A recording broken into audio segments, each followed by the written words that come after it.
What do you call a really big ant? A giant. Nicely done. You were gonna say it. You should have just gone with it. You should have just gone with it. Why did the football coach go to the bank? To get his quarterback. Nicely done. Fall season, lots of football on the weekends. All right. What asks no questions but has to be answered? What's that? The phone. I had a different answer, but I like the phone. Another one, in addition to the phone, is a doorbell. You like that? It's a good little riddle for us, huh? All right, get our minds kind of warmed up for today. So just a scheduling check. So this week we're in specific community. We've got one slide deck. And if you look at that slide deck, you're probably like, wow, what are we doing on Thursday? Right? But we're splitting that slide deck into 2 days. We're going to be methodical. Like my promise to you is I don't like to just like rapid fire through the slides and just eyes are glazed over and, people have no idea what we're talking about. So we're going to be spending this week in specific, otherwise known as adaptive immunity. And then, tonight you've got your pre-quiz, regular cadence. Thursday you have your post-quiz. And then what's significant about next Tuesday, the 30th? Exam 1. Where does exam 1 happen? Anywhere. in the ether. It is an online exam. Okay, so anywhere where there's a reliable internet connection, let's just put that as a caveat. Okay, that could be a McDonald's. I get that. They have pretty darn good internet. Okay, the coffee ain't so bad either, but just make sure you have reliable internet. So it'll open at 7 in the morning, and this is true for the online section as well, and it'll go until 11:59 p.m. Okay. So, that's a 19-hour test. No, I'm just kidding. It's 1 hour. The moment you log in, the clock will start. You'll see a counter, just like with your quizzes. You'll have an hour to finish. Okay? 50 questions. Very similar to the quiz style. Multiple guess, multiple choice, however you decide to frame it. Can you use your resources? Yeah, you can. I really would like for you to work alone. Obviously, I don't have a way to police that. But again, if you're trying to do too much collaborative work, you're going to run out of time. You have 60 minutes and you have 50 questions. So it's about a minute a question, and then you have like 10 minutes to go back and check stuff, right? Just from a timing standpoint. And if you're studying, and I really encourage you to study, there'll be questions that are like, I know it. Next, I know it. Next. And you'll get to a few that you're like, shoot, Keller, I'm stuck between two answers. I don't know which one it is. Gosh, I hate when he does this. That's me forcing you to maybe get to your notes, maybe look something up. You might second guess yourself. That's where you use your extra time. Okay?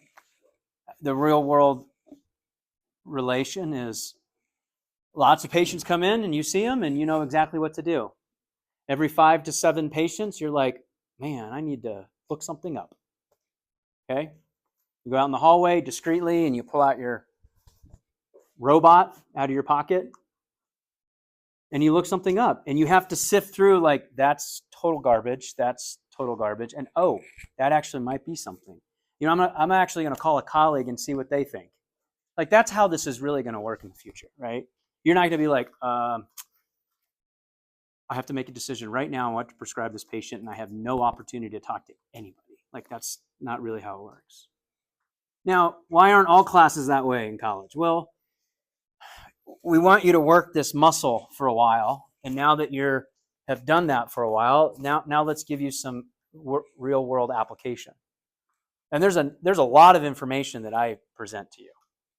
There's tons of information you're trying to digest. So we're still working that muscle. There's still that scholastic memory that's being pushed, but I'm trying to help bridge into like your next phase of professional career. Make sense? Any questions on that?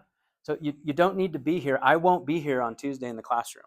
So you can come here if this is a nice quiet space because we have the room, and you can do the exam during this hour and 15-minute slot. No problem. Especially if you work and you have a packed schedule, that's what I would suggest because I know that you have this time available. So we have an hour and 15, and it's only an hour exam, so you'll get done early, right? So this is a great spot. Fair? Happens to work out pretty nicely because I have a conference next week, so that actually lines up where I don't have to proctor an exam, but that was always the plan. Okay. So the last material before the exam, and we already have study guides posted. Have you guys seen the study guides? Let's talk about study guides real quick.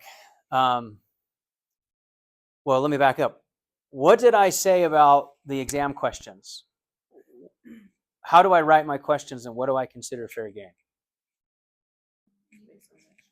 Based on lecture. Were you going to say something different? You're just being really polite and raising your hand. I love it. Based on lecture. So the study guides are not a replacement of what's going to be on the test. Like just study that and you'll be good. It's not a replacement for lecture. It's to try to reinforce maybe what are the key concepts that might be a little embarrassing if you didn't know anything about that topic, right? You peruse it and you use it as a gut check to say like, okay, I'm a little rusty on chronic inflammation versus acute inflammation. I made that one up. I hope that's not what you're rusty on because we kind of drilled home on that. But let's just pretend that's what it is. Here's a better one. Man, that's a lymphocyte, but I don't really remember the differences between B and T lymphocytes. They seem really, it's confusing. So you might need to dive into B lymphocytes or B cells, and that's what we're going to cover mostly today. And then you might want to look at T lymphocytes. So that's a way to use the study guide, is to kind of clue you into like, where am I weak? Where are areas that I should try to reinforce? Does that help? Okay. Because inevitably I get students come in after the first exam and they're like, I don't know what happened. I mean, I watch your online lectures and, once usually you're boring. So I just kind of speed you up and then I fall asleep. And then, I looked at the study guide. I studied the study guide and I don't know what went wrong. And so, the emphasis is lecture, even for online. The emphasis is lecture. And that's why we have the YouTube lectures available. So to transition to that example, this is a lymphocyte, a scanning electron micrograph of a lymphocyte. And what line of defense are we in starting today? Our third line of defense. Tell me what the first line of defense was. Give me some examples. What's that? Innate immunity. That's all right. What would be an example of something that's innate that we have? Okay, I would say skin. Skin, just more basic skin in the dermis. Yeah. Anything else? Macrophages. Okay. We're probably at the second line of defense with macrophages. First line of defense. What's the first line of defense? Barriers is very easy, like skin. That's kind of why I was trying to direct you into skin. Physical barriers, chemical barriers, like mucous membranes, like your eye. Hair. And then we get into our second line of defense, which is inflammation with macrophages. And then our third line of defense was specific immunity. That's where the dendritic cells are going to come in as an antigen presenting cell. Macrophages are another type of antigen presenting cell. So yeah, they have a role in inflammation, but they also potentially have a role in specific or adaptive immunity. And so we call it specific because it targets a very specific bacteria or virus. And we call it adaptive in some texts or in some literature because it adjusts based upon what it experiences, right? So You all drive the speed limit most of the time, right? Some of you have had the unfortunate circumstance of being pulled over, going a little too fast. What happens at least the next 3 times you get in the car? What do? You adapt. How do you drive? The speed limit, or maybe under, for about a week, and then you're right back, right? I mean, let's be honest, right? You're looking over your shoulder, like, I'm only going the speed limit. A month later, you're zipping around like you used to. But you adapt. That's what your immune system does. Third line of defense. And the cells that are primarily involved in that are the lymphocytes. They're a subtype of a white blood cell. They're a subtype of a leukocyte. So they circulate in the bloodstream and in the lymphatics.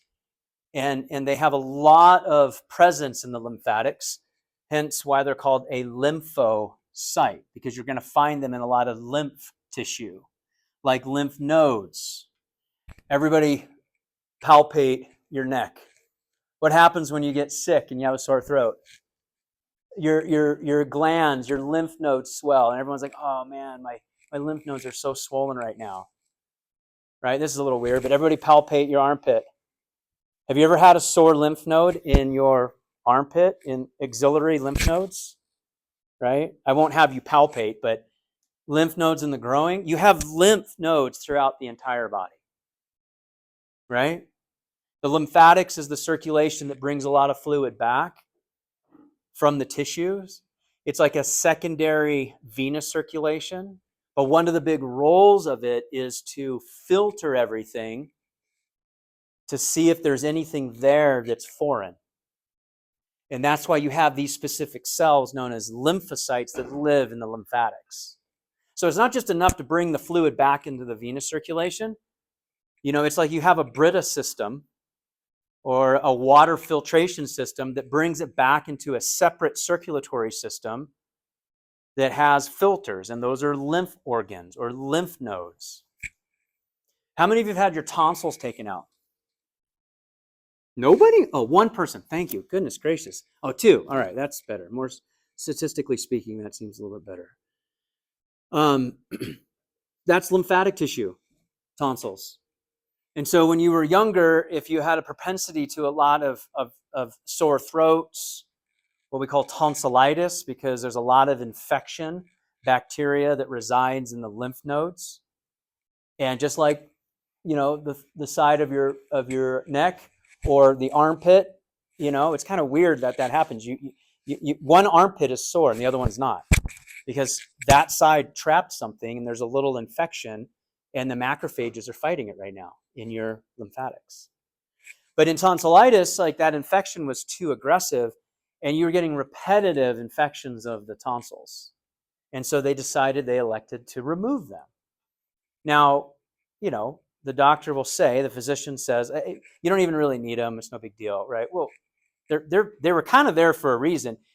It's not that you don't need them. It's just that they're overly susceptible to these infections, potentially because these lymphocytes don't circulate well enough through that tissue. And so they lose the battle more often time than they win. So you remove them, and now you use the rest of the lymphatics to fight instead of that particular weak spot. Okay, it's not really that you didn't need them. It's you're probably better without them. And then you probably don't have any more sore throats, or the number of sore throats goes down significantly. Okay, we'll have a lot of busy slides today, hence why we're going to be going at a comfortable pace. Room for questions, a lot of margin. This third line of defense, the specific immune system, we really have 2 branches. We've got what we refer to as a cell-mediated branch. And you can see under cell-mediated, we have 2 nomenclatures, CD4 and CD8. CD4 and CD8. So CD4 and CD8 are designations referred to as clusters of differentiation. What the heck is that? That sounds like a cluster. Clusters of differentiation. So on the cell surface, there's a grouping of proteins, and I'll show you pictures, that cluster together, and they differentiate what that cell is. If it shows a CD4, it's referred to as a helper T cell. A helper T cell. And we'll explain why it gets its word helper. If it has the cluster of differentiation 8 or CD8 and it's expressed at the surface, it's considered a cytotoxic T cell. Cytotoxic T cell. So that's cell mediated. That's the right side of this slide. You can see, what's happening here where we've got in the very top, we've got an image of a microbe that's within a cell in the body. It may be a particle of a virus, and this cell is an antigen-presenting cell, and I'll explain this in more detail. But essentially what it does for discussion's sake currently is it displays a portion of that virus particle on its cell surface. And it displays it to a T cell. And if it's a T cell that expresses CD8, it's usually referred to as a cytotoxic T cell. And I'll get into a subcategory later on, probably on Thursday. But what that cytotoxic T cell does is it releases cytokines and recruits other cytotoxic T cells via autocrine, endocrine, or paracrine signaling. What am I showing here where this T cell releases cytokines and nearby cells actually start clustering and coming in? What is it? Paracrine. Paracrine type of recruitment. And this army of cytotoxic T cells then targets and kills cells that are infected with that virus or that microbe or whatever was being displayed. So it kind of says, hey, look what I found. Go throughout the body, it blows a whistle, go throughout the body, find all of the cells that have this in them, get rid of them. That's bad. Okay? That's simply what happens. On the left side, we have what we call humoral immunity. Humor. What am I referring to when I say humoral? It's not funny, by the way. Not that kind of humor. We mentioned it last week with the Greeks and the discovery of Western medicine. Blood. Blood is one of the main humors initially described by the Greeks. So when you say humoral immunity, this is a blood circulating immunity. And so we also refer to it as antibody mediated. Antibodies circulate in the bloodstream. So you'll see antibody mediated, also known as humoral immunity. Cellular immunity, cell mediated, because it's involving these T cells to have their activity. Well, so it's not that there aren't cells involved in humoral or antibody mediated, but the cells that are known as B lymphocytes or B cells, they manufacture antibodies. And that's what we're going to spend the bulk of our day on, is antibodies. And antibody mediated or humoral mediated. So we differentiate between the two types of specific immunity if we make antibodies or whether we don't. Antibody production made by these B lymphocytes that circulate in the bloodstream, or no antibody production, but you recruit these cytotoxic T cells that go out and find the infected cells and destroy them. And more of this is going to be talked about on Thursday, and we're going to spend most of our time on antibody mediated. In antibody mediated, you can make antibodies through B cells or B lymphocytes, like what you see here. They're conveniently labeled with a big B. In real life, they don't have a B on them, just so you know. I've had a student ask me that, right? Is that why they're called B lymphocytes? Because they have like a B on them or something? I'm like, no, we just refer to them as that. They probably don't even know they're B cells. You know what I mean? Like, it's so funny. This is more of a philosophical discussion, but does a B cell know that it's a B cell and not a T cell? I don't think it cares. It just does what it does, right? But we put these labels on them because it helps us study and it helps professors write exams. But they manufacture these antibodies, and these antibodies bind to these microbes. If they bind to the microbe, then it could signal it to be engulfed and destroyed via macrophage or phagocytosis or some other type of white blood cell. Plasma cells will also manufacture antibodies. And then clearly we have a role of an antigen presenting cell that was brought up earlier. And you see that antigen presenting cells have a role on both sides of the specific immunity pathways. So we're going to unpack antigen presenting cells. Like, what the heck are those things? And one of your colleagues already mentioned a very important one, which is the dendritic cell. So let's look at some unique characteristics of these cells. So where am I? Where are we? We're going to talk about specificity first, and then we'll kind of come back in a bit and talk about memory. So hang on with the memory notes. We'll unpack that a little bit more in some subsequent slides. But right now, I really want to unpack what we mean by specificity. It's called the specific immune system, otherwise known as the adaptive immune system. So something about specificity must be important.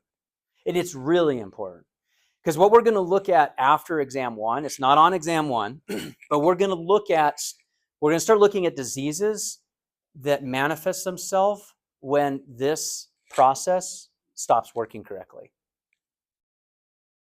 And that's where you get immune diseases or autoimmune diseases. Like, what in the world is that? Well, an autoimmune disease, and we'll lay the foundation this week, but an autoimmune disease is where you actually think that some of your own tissue is foreign, and so you attack it and destroy it. You think it's foreign in an invader, so your own body breaks it down and destroys it. And that's autoimmunity. You're killing part of yourself. Okay? So that seems like a really bad idea. How does that happen? Well, we'll explain this week. But the specificity is really important. So I've got two cells here. So ignore this. Just focus on this middle picture. I've got two cells. This bottom cell has this cluster of differentiation, CD4. So if it's a CD4 positive T cell, what do you think it is? CD4 positive T cell, meaning it's expressing CD4. That's what that sentence means. I mentioned it just a few minutes ago. It's a helper T cell. So this is also known as a helper T cell. So you can write in a little margin here, helper T cell, arrow to the right. That's what this is. This is the membrane of the helper T cell. Do you see how there's just this one cluster of differentiation that's a transmembrane protein? You following that? How it's stuck through the membrane? Now, what's all this other stuff? Like, look at this. You've got like all these other chains and, units and heterodimers and all these other clusters that are gathering here. Well, that's exactly what they are. Other transmembrane proteins that serve other functions. Some of the functions that they serve is to display or to receive or communicate with another cell, which is up top. This happens to be an antigen presenting cell, an APC, a generic type of APC. We're actually going to refer to this one as displaying a class 2 MHC complex. Let me explain. Major histocompatibility complex, MHC, is what that stands for. You have two main ones. You have MHC1 and you have MHC2. And they're like name tags. Your cells are unique to you. So your MHC complexes 1 and 2 are uniquely different from everybody in this room, most likely. The way that we would discover how different they are or how similar they might be is if somebody needed a transplant in this room and the only people that could donate were in this room. We close the doors and like, someone needs a kidney, one of us is giving a kidney to our friend. So we would screen for MHC compatibility and we would probably strike out. We wouldn't find a match. Because when you need a donor, you have to go to a donor network and they scour hundreds of thousands of patients to try to find a match that's similar enough to your MHC complex. Because if your MHC complex is different, what does your body say about a non-self MHC complex? What does it say? What does its immune system say? It's foreign. What should I do with it? Get rid of it and destroy it. Okay. I mean, we weren't like originally designed for transplanting tissue to each other, right? We're originally designed to prevent foreign invaders from coming into our tissue. You with me? So this MHC2 molecule interacts with CD4 positive cells. So MHC2 and CD4 talk to each other. So you can write at the top, CD4 positive T cells, helper T cells, receive signals from MHC class 2 presenting cells. And do you see this little, like, it looks like a, it's not a football, so we'll use it. It's a baseball. It's still baseball season. You see, it's like it's handing it off. So it has an MHC molecule that's a transmembrane protein in the antigen presenting cell. It's embedded here and it's housing this peptide that it found, and it's holding it out, and the helper T cell is binding to it. The CD4 recognizes the MHC class 2, and then the alpha and beta subunits of the T cell receptor, which is a heterodimer, sends a signal to the nucleus of this helper T cell. See signal 1 saying, hey, I found something we need to activate and recruit the army. There's bad guys around. Okay? Is that making sense? Now that's signal 1. Now what's this thing over here called signal 2? Well, this is a stopgap. This is a protective mechanism so that if you accidentally trigger your T cell receptor to send signal 1, you actually have to have a secondary signal known as a co-stimulatory event in order for the nucleus to say, yeah, that's real. Right? What does that tell you? That you're just 2 cells, this is just 2 cells in the body, have like a parking brake, if you will, right? Like before you can even go anywhere, you got to take the parking brake off. You put it in drive and not go very far with the parking brake on. So these 2 cells, what does that tell you? That there's this redundancy. Are you sure that you want to do this? Are you sure you want to blow this whistle and recruit our adaptive immune system to go kill whatever it is that you think you found? Why do we do that? Give me some language around why you think that's a thing. Prevent a misfire? It's a really powerful response. Like, you want to make sure you get it right. Anything else? I mean, this probably predates you guys, but during the Cold War, there are always like these movies, where the Russians and the Americans were fighting each other, right? Just use some very overdone stereotype. And they're in like nuclear subs and they're launching nuclear weapons at each other, right? And one general has like a key that he pulls out, he sticks it in to the control panel. The other general has a key, pulls it out off of a necklace. They both stick it in. They go 1, 2, 3, turn, and then the launch button lights up. You understand the analogy that I'm making? That's what I think of here is, are you really sure you want to send that signal? Okay, it's very important to get this right. So this secondary signal is called a co-stimulatory event, where your body, your adaptive immune system, has this extra level of assurance to make sure that this is what you really want to do. So we've got these clusters of differentiation known as CD28 and either CD80 or CD86. Either one of them would work. And if they fit together, and when they fit together, you send that secondary signal. And they're only going to fit together when this cell is organized around an activated antigen that it found. And so it's in a heightened alert, and it starts to express these CD clusters that have an affinity for this, keyhole, if you will. So the co-stimulatory event for Our helper T cells is a backup mechanism to make sure that this is a real thing that we want to do. Yes, question. So on the cell that's reading the antigen, not the antigen. So you mentioned the TCR heterodimer and the CD4, but you didn't talk much about the other ones. Are we supposed to think that all is like? It's a great, fair question. There's a lot of other things like the CD3 with the different subunits. Don't worry about those. You've got these like gamma chains. Don't worry about those. I'm most interested in you highlighting CD4 interacting with MHC class 2, and then that the MHC class 2 alpha and beta chain display the peptide antigen, and it's being seen by the alpha and beta subunits of the T cell receptor. And then the last detail that we just covered is the co-stimulatory signal, which is other CD clusters, 28 on the helper T cell, and either 80 or 86 on the antigen presenting cell. Like, gosh, that's a lot of stuff to memorize. Yes, but not really. It's more important that you understand what's going on, because on an exam, if you see like CD80 or CD2, you could look it up real quick if you know what slide it was and say, I know it's a co-stimulatory event, I just don't remember which CD cluster it was, and you could find that real fast in your notes, right?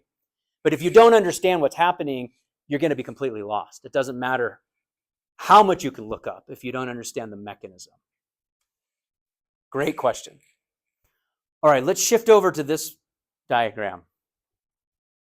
You see why we're going like slow, like methodical? Like I think we're on slide 3 or something like that. So this signal over here, or this diagram over here, is talking a little bit more about antibody production, like when to make the antibodies and what to do about when you receive a signal. And so here we've got the expression on the surface of IgM, which is an immunoglobulin. We'll talk about that in a minute. An antibody of the M flavor, an antibody of the M flavor. And you can see how they're displaying this antigen, because the antigen bound, and that sends a signal. Again, you've got an alpha and beta subunit, just like you had over here. This alpha and beta subunit, the immunoglobulin binds the antigen and sends signal 1. Now, the backup signal, or the co-stimulatory event for this cell, this antibody-producing cell, which could be a B cell or a plasma cell, is this CD21 cluster, but it's an antigen that has attached to it complement protein. What do we remember about complement? When does complement rise in the body, and where does it rise? Where is it found? Anybody remember what complement does? It complements the inflammatory response. That's right. What organ manufactures the complement proteins? The liver. So when inflammation is high, would it be fair to assume that complement production is elevated? Yes. If complement production is elevated by the liver, that means there's some inflammatory signal happening in the body. So you're already on alert. So that happens to be a reasonable co-stimulation, right? Oh, okay, liver function's high, inflammation's high, my body's making complement, and I got this weird antigen. Okay, I'm going to decide to be activated, and that's signal 2. Does that track? That should kind of make some sense. Okay, so a couple of different details to write down about specificity. So CD4 positive T cells, I already said they bind to MHC class 2. CD4 is found on about 60% of mature T cells. So most of the T cells in your body are CD4 positive, or also known as helper T cells. That's the biggest population of T cells that you have, 60%. They make cytokines to help other B cells. They can make macrophages be activated. They can manufacture antibodies. These are all helper T cell functions. Interestingly enough, and we'll get into this after exam 1, but that is the cell that is targeted by the HIV virus. The HIV virus actually infects helper T cells and kills off your population of helper T cells. So your body loses its ability to fight an immune invader, and that's what leads to acquired immunodeficiency syndrome, or AIDS. So that's the disease progression. It's the helper T cell, the CD4 positive T cell. Now, the CD8 positive T cells, they bind to MHC class 1, so that's a little different than what I described here, and we'll get those more on Thursday. And it's on 40% of mature T cells. So less than half are CD8 positive T cells, referred to as cytotoxic T cells. And those function to directly kill the infected cell. Question? Cytotoxic T cell interchangeable with killer T cells? No, we're going to get into a natural killer T cell, which is a subtype. So cytotoxic T cells are a little different. Yeah, they're like cousins, but we'll get there. All right. Slide number 4.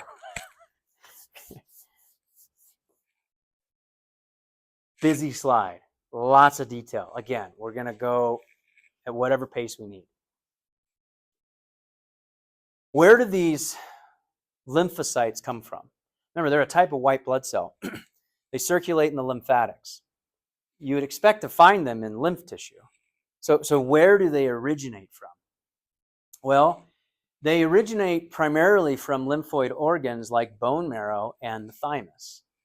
Now, B cells, this is very convenient, and this is why we label it this way, but B cells actually originate from the bone marrow.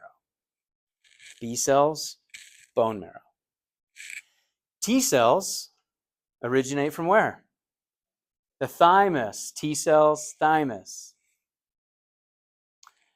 Now, there's some extra details that I need to explain on that. Whereas the bone marrow actually manufactures precursor T cells, and they go to the thymus to be matured. But it's easier for us to explain that T cells become immunologically competent in the thymus. So they really come from the thymus. But their predecessor cells come out of the bone marrow. That's where the stem origin comes from. So the bone marrow gives rise to all the lymphocytes. But the B cells mature in the bone marrow, and the T cells go to the thymus to mature. It's like they go off to different schools. Are you with me? Okay, so what we have here as a picture, bone marrow at the top, you can see some pro-T cells that migrate to the thymus. That's that weird-looking cloud, like ugly-looking cloud structure. That's actually the thymus. The thymus is found about right here in the throat, just above the heart. Below the throat, above the heart, here's the thymus. And it's kind of a funny little organ. It's a pinkish gray color. It's more pink when you're young, like at birth. It's about 5 centimeters in length by 4 centimeters in width and about 6 millimeters thick when you're an infant. It enlarges during childhood, and then it starts to atrophy during adolescence, gets smaller. Because as your immune system becomes educated in childhood, that's when, you're always sick as a kid, right? You go to school, someone's always got a runny nose, and some kids wiping their nose on their hand, and then you get sick, someone's coughing in your face. Like, we don't have a lot of great social skills. So we're also becoming educated as an adaptive immune system, and so it enlarges. And then it starts to shrink in adolescence.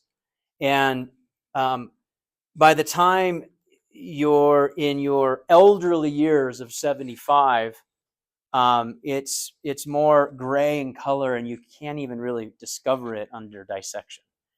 Some of you are in gross anatomy. It'd be interesting if you have an older patient, if you get to do an attempt at doing a thymectomy or getting down to the thymus to see if you can even find it. because it's really, really tiny.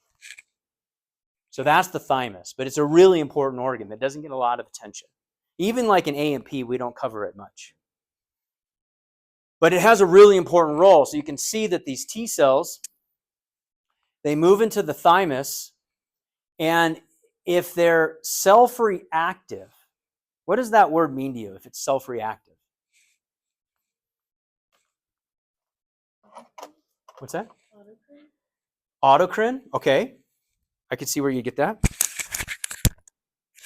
Autocrine? I would agree that self-reactive would be an autocrine response. What would be the danger of having a self-reactive clone?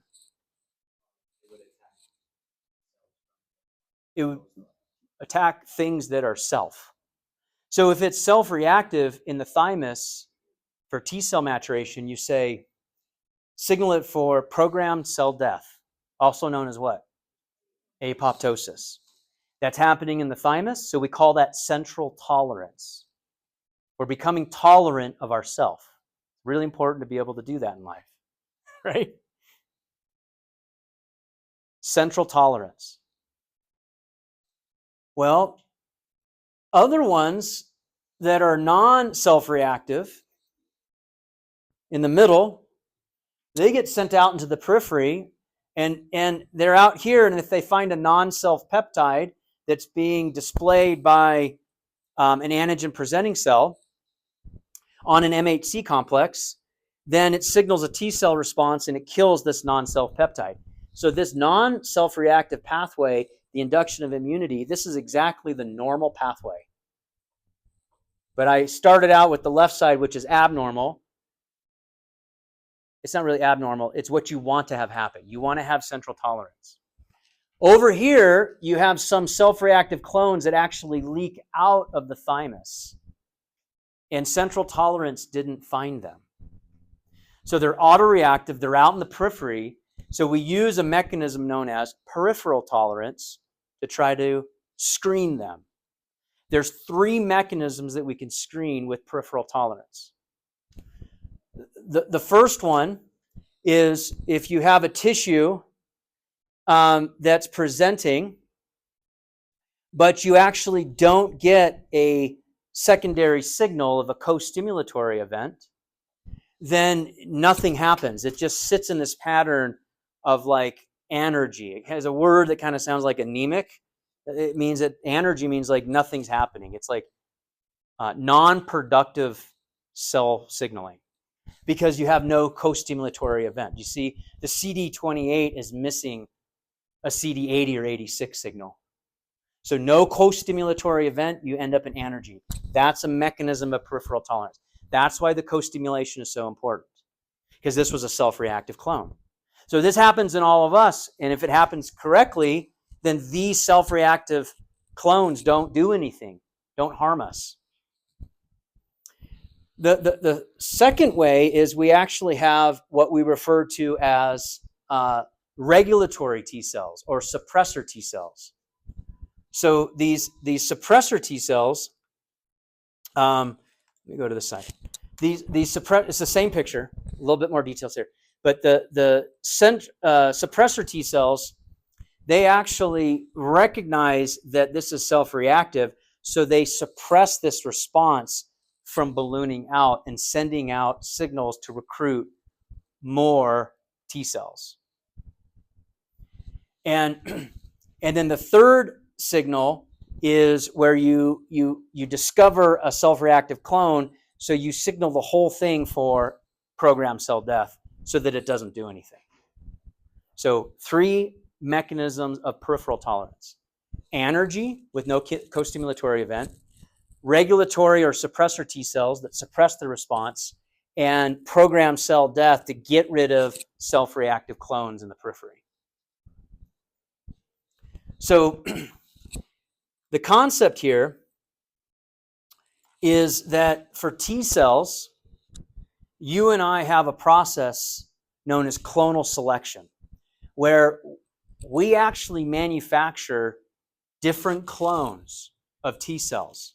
And as we do that, we're trying to predict all the different iterations of invaders that we might experience. And if you do that and you're trying to like do all these different substitutions in clonal selection as it matures, you're inevitably going to make stuff that reacts with your own tissue. Does that make sense? You're trying to educate your immune system to be as ready as a defense mechanism, and you err on the side of, okay, I probably made something overly complex and now it reacts with myself. No big deal. I'll just program it for cell death. I'll recycle the parts and we'll start it all over again. 95% of the T cells that you create, you signal for apoptosis. Only 5% of them ever mature. You're like, that seems like a really bad grade, right? That's a fail. Like, that seems like such a waste. Now, my question to you is, why do we quote unquote waste that much biological energy? What are we doing? What are we trying to accomplish, biologically speaking? Any ideas?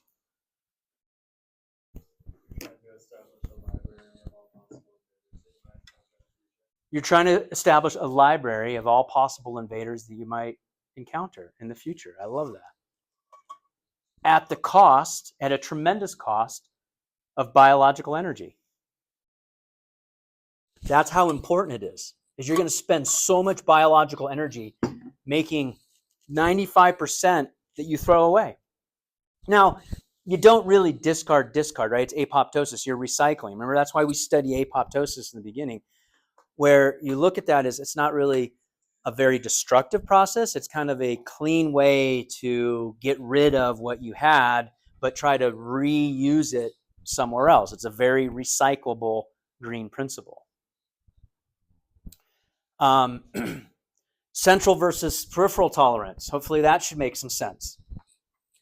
Central being in the thymus, and peripheral being out in the periphery, like in the tissue. Okay, so that was T cells. We'll come to B cells a little bit later. We may not get to it today. We might get to it Thursday. We'll see how far we get. So these lymphocytes, kind of back to these two pictures in higher magnification view. How are these guys activated? Where they're either activated with these T cell receptors, or in B cells situation, this T cell receptor is substituted with a B cell receptor, right?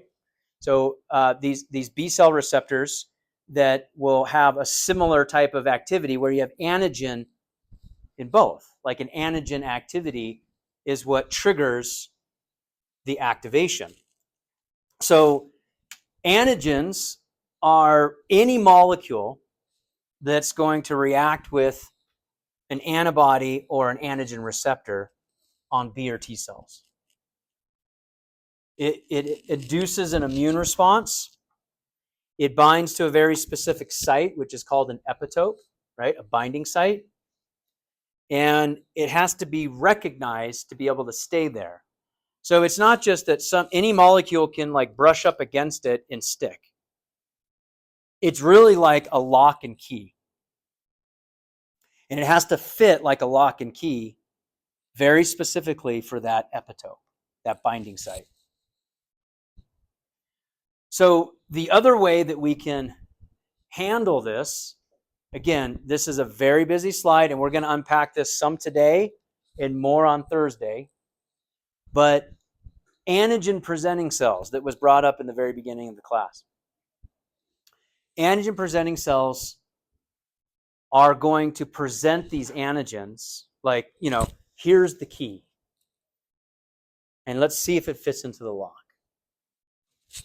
And B cells can do this. Macrophages can do this. That was brought up earlier. Dendritic cells can do this. That was also brought up earlier.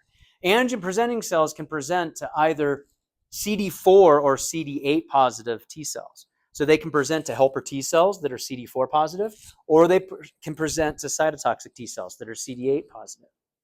So in this picture, in the background, you're starting to see some of that unfold. And I'm not gonna go down all of this mechanism right now, because we're gonna come back to this same picture a few times between today and Thursday. But right away, you can see a dendritic cell, which is an antigen-presenting cell entering a lymph node. This is a lymph node. And there's a pathway to your left and there's a pathway to your right. If it's a pathway to your left, it's actually presenting to CD4 positive T cells, otherwise known as what? Helper T cells. If it's a pathway to the right in the lymph node, it's presenting, here's the antigen presenting cell presenting to a CD8 positive T cell, also known as a cytotoxic T cell. And so you can see there's an activity here on the CD4 positive helper T cell, and there's activity down the CD8 that we're going to have to unpack. But the antigen presenting cell gets into the lymph node and says, look at what I found. Like, this is really kind of cool, but we should kill it. Okay, wait a minute. Let's make sure there's a co-stimulatory event. Okay, let's make sure this all lines up. I mean, we blow this whistle, man. I can't take that back. And cells are going to die. This is high stakes. So these antigen presenting cells are really important. To me, they're probably one of the more important cells in the immune system next to the macrophage. But you're like, I thought you said a macrophage could be an antigen presenting cell. What's the most important cell then in the immune system, in my opinion? The macrophage. It's part of the second line of defense. It also is part of the third line of defense, right? It's like the soccer player that plays like 3 positions on the field, right? Comes out of the goalie box, plays defender, plays midfield, strikes and scores. You know, it's like the pitcher for the Dodgers, what's his name, that hits and throws, right? Babe Ruth was the same way.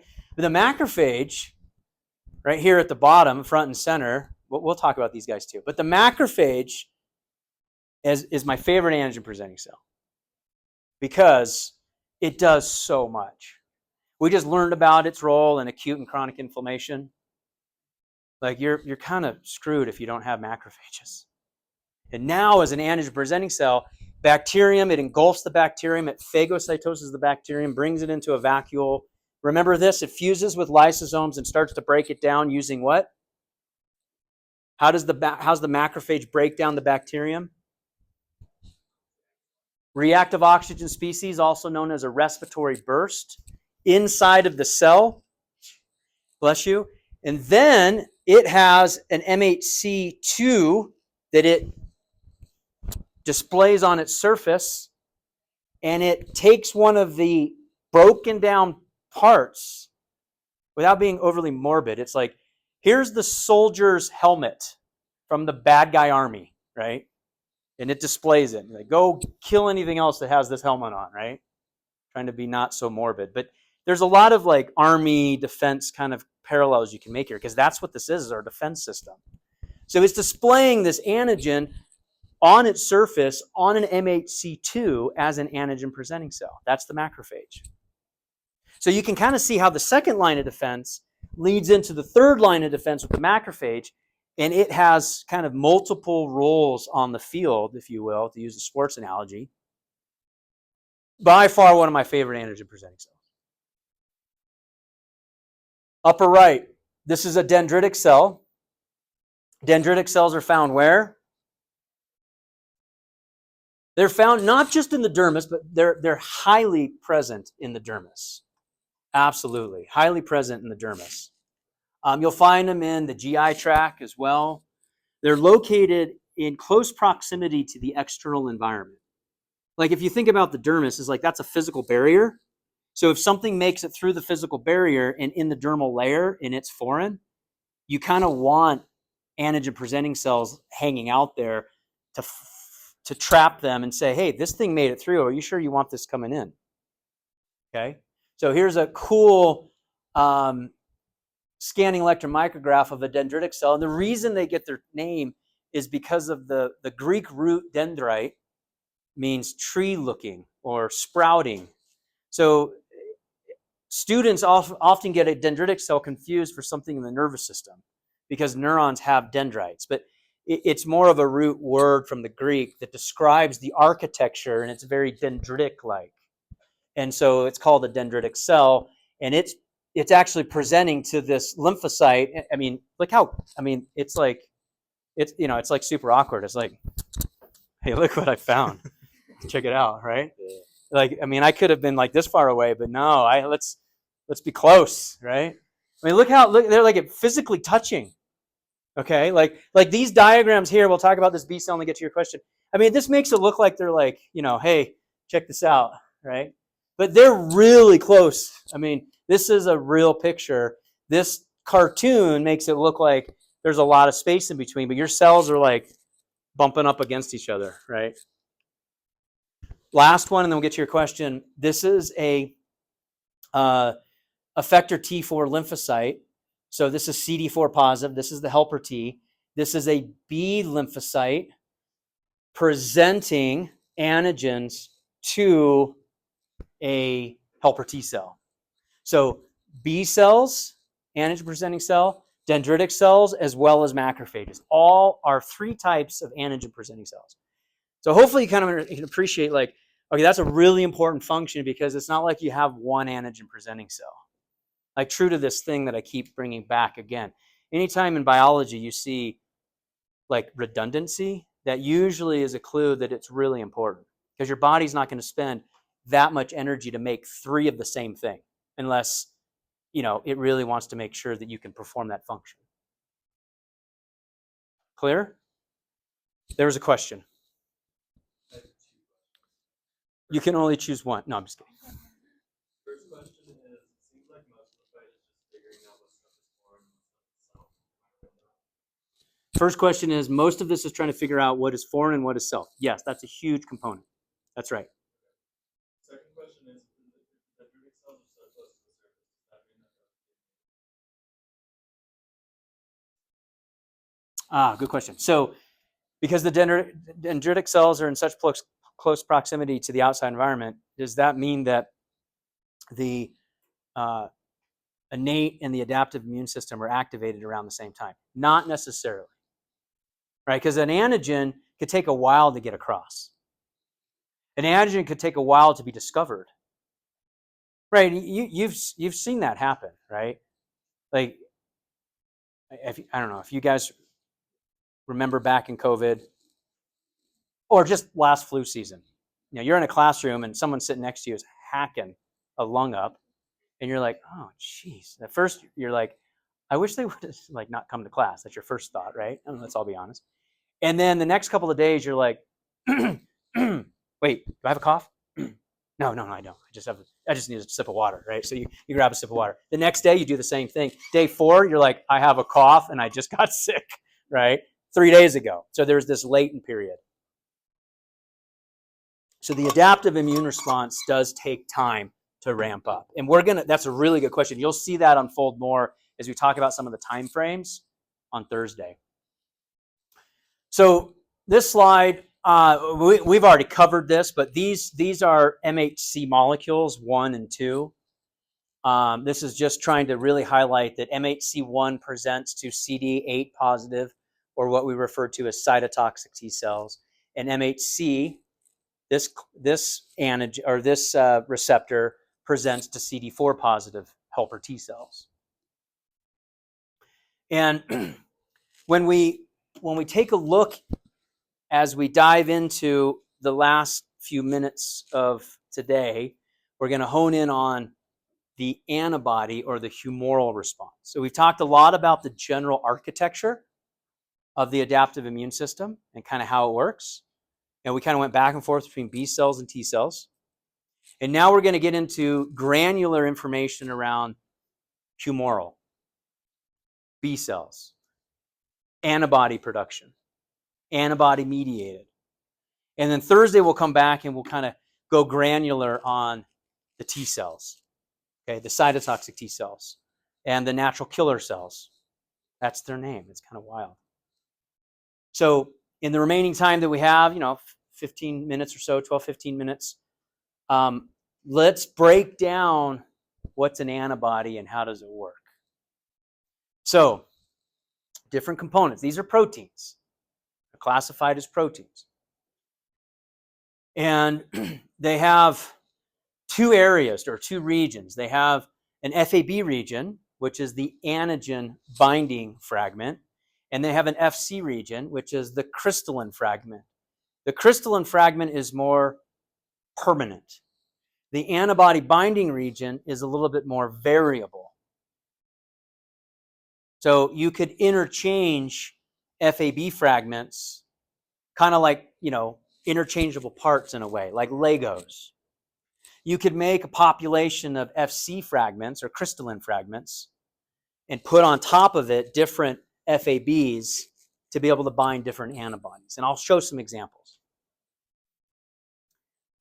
Antibodies have what we refer to as a valence or a valence. And in immunological terms, what a valence or a valence is the number of antigen binding sites that is possessed by an antibody molecule. So if it has 2 binding sites, it has a valence of 2. As 10 binding sites, has a valence of 10. And this will become more apparent when you see the shapes of different antibodies, because there's 5 types that we're going to talk about here in just a minute. But before we go to the 5 types and where you find them and what they do, let's talk about, the different stages. You've got the secretory phase where they're being secreted, and then they can switch classes, meaning you can swap out the FAB and the FC region and have kind of a different head group that might bind like IgG versus IgM. And then you have maturation of its affinity, meaning it becomes more sensitive to bind as it circulates. And back to Joseph's question, this takes time where you have affinity maturation because you're educating it to be more specific with higher affinity to go bind out in the circulating blood. Remember, antibody mediated, humoral mediated, we're talking about in the bloodstream. So you're circulating through the body. And then lastly, you're going to make a memory of that. You're going to make a B cell that remembers that particular antigen. So the next time you see that antigen, you make antibodies for it much faster. You don't have this long latent period. This is the whole concept of immunity or immunizations and why you get immunizations. You get exposed to a particle of the virus. Usually it's not live. Usually it's dead. And many of you probably got vaccinated in COVID, and I don't want to go down that political conversation, but let's, just for discussion's sake, if you had a vaccine in COVID, some people got a little sick because your body is responding to a virus particle and it's harboring an attack. But the whole point is the next time you see that virus, you have a memory of that antigen from the vaccination that you received, and you trigger a response immediately so you never have symptoms. Now, the problem with COVID and the flu is the virus mutates. And if it mutates, then that secreted antibody, even with some class switching, you may not have the right affinity maturation to trigger the immune response instantaneously from a memory B cell. And that's why every fall you have to get different types of vaccinations, and there's different strains of the flu vaccine or the COVID vaccine. That's why that happens. But other vaccines are to viruses that have a low mutation rate, like polio, measles, mumps, rubella. These are a lot of vaccines that really don't change. Chickenpox. Again, I don't want to get overly political about vaccines, but there's a lot of evidence in immunology that, and it's this slide that kind of demonstrates that vaccines are quite effective. Do they work all the time? No, of course not. Nothing is 100%. And so you can walk through on the right slide, what happens during antibody secretion, right? You're neutralizing the microbe and the toxin. And then you phagocytose it, you opsonize it, signaling it for phagocytosis. And then there's an antibody-dependent cytotoxicity. You lyse the microbe and then you opsonize and phagocytose those microparticles to trigger a memory, so the next time that you see it, you can harbor an immediate inflammatory event, recruit, make antibodies, secrete, and defend. Make sense? So what are the different types of antibodies? Well, we've got 5 that we're going to talk about. We have IgA, IgD, IgE, IgG, IgM. Ig stands for immunoglobulin. Immunoglobulin A. 2 different subtypes. A1 is found in the blood and A2 is in body secretions. Remember, these are chemical barriers, right? So you manufacture in your secretions, like your mucous membranes, some antibody production because they're exposed to the outside environment. Dimer, monomer, monomer, monomer, pentamer. We'll talk about what that means. But dimer means 2, so there's 2 structures. Monomer means 1. Pentamer means 5, and I'll show you what that looks like here in 2 slides. IgD, also a monomer. This is the lowest concentration that's found in the blood. IgA is the highest in the blood. It's also found on the surface of B cells as one of their receptors, like their default receptor, the IgD. They come like preloaded with that. You know, you buy a computer and it has like an operating system, like that's IgD. It's been shown to activate basophils and mast cells to make antimicrobial factors, stimulate a histamine response. IgE, this is the lowest in concentration in the blood. But speaking of histamine, this is the fundamental antibody for allergic reactions, IgE, and anything that's parasitic. So if you have an allergy to, let's say, bees, bee stings, penicillin, peanuts, shellfish, any of these allergies, pet dander, you're allergic to cats, you release a lot of IgE in response to those antigens. So IgE monomer is what happens in an allergic reaction, of any type of allergic reaction. IgG, this is the highest, so it's even more than IgA. 80 to 85% of all the immunoglobulin in the blood is of the IgG type, also a monomer. This one happens to readily cross the barrier between mom and baby in utero, as well as when they're nursing. So it crosses the maternal, fetal, placental barrier, and it also is found in breast milk.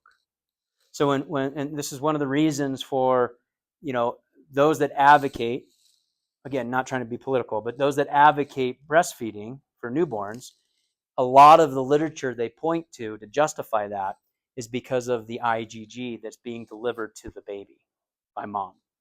So you're passing on some of the adaptive immune system from mother to infant in utero, and then you continue that in breastfeeding, right? IgM, this is the biggest in size. It's a pentamer, so there's 5 structures. I'll show you. It'll be real clear when I show you the picture.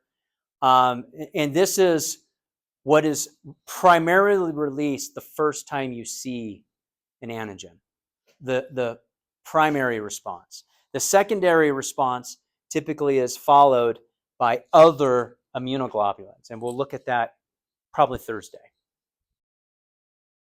So just a diagram of this is my sketch to try to give you some ideas. So this is how we kind of draw antibodies. This is a monomer. The monomer is like the regular stick figure drawing that we make of antibodies, like the Y, like the shape, the Y shape. That's the monomer. And so you can kind of appreciate there's a constant structure that's shaded. That's part of this heavy chain. There's the variable region at the end where the antigen binding site, or the FAB region. This is the part that can be interchangeable.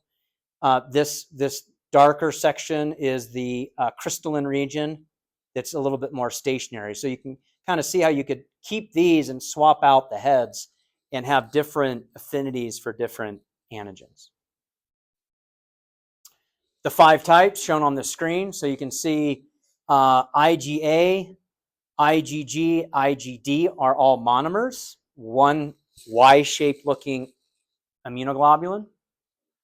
The IgA is a dimer, so it's 2 of them, back to back. IgG is also a monomer. And then look at this pentamer. It's like 5 of them, penta, 5. So you can see how this one is the largest. Make sense? We're going to pause there. We're going to come back on Thursday, and we're going to pick it up on this slide. We'll finish out antibody-mediated, and then we'll roll right into cell-mediated on Thursday. You with me? Questions? Comments? It's a lot of material. There's a lot of granular detail. So watch back the lecture if you need. Make sure you're finishing the readings for Thursday. So you're tracking in preparation for next Tuesday. All right, have a great evening, and I'll see you Thursday.